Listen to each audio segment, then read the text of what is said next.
You ever had one of those moments where you thought to yourself, if I had it to do differently, would I? Well, not me. My name is Hudak, and today I'm going to tell you a little bit about myself and how I got to where I'm at today.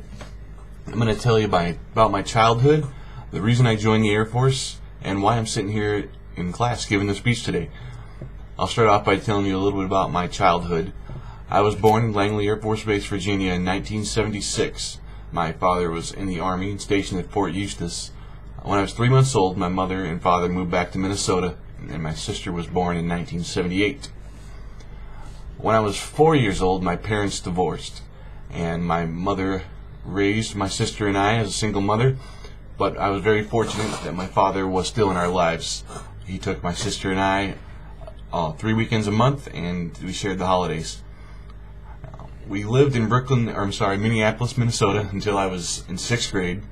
And then my mother decided to move us out of the city. We moved to Brooklyn Center, Minnesota, which is a suburb of Minneapolis. And I lived there until I was a senior in high school.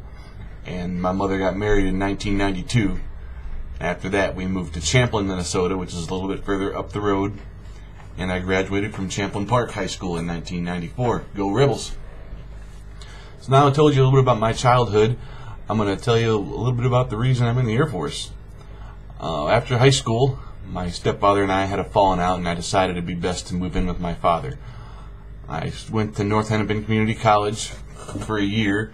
I worked full-time to pay my tuition, but between working full-time and partying in school, I couldn't do it anymore. I had to drop out.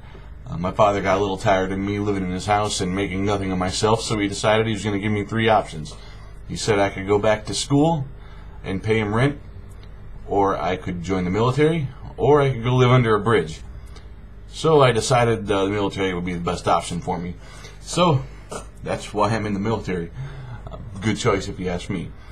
So now that you know the reason that I'm in the military, I'm going to tell you about why I'm sitting here in class giving this speech.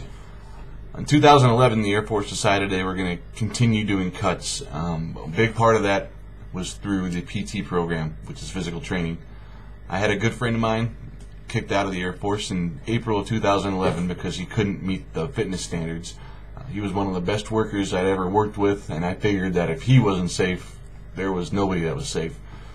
I kind of came to a self-realization that I'd been in the Air Force for 15 years and I had no degree. The Air Force still pays 100% of tuition for active duty, and I decided it was about time to take advantage of that. So that's why I'm sitting in this chair talking to you. Time to summarize here. In conclusion, I've told you about my childhood, I've told you about why I'm in the Air Force, and I've told you about why I'm sitting in the chair giving the speech today.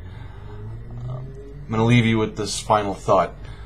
If you had something to change in your life and do over again, would you? Not me. Thank you.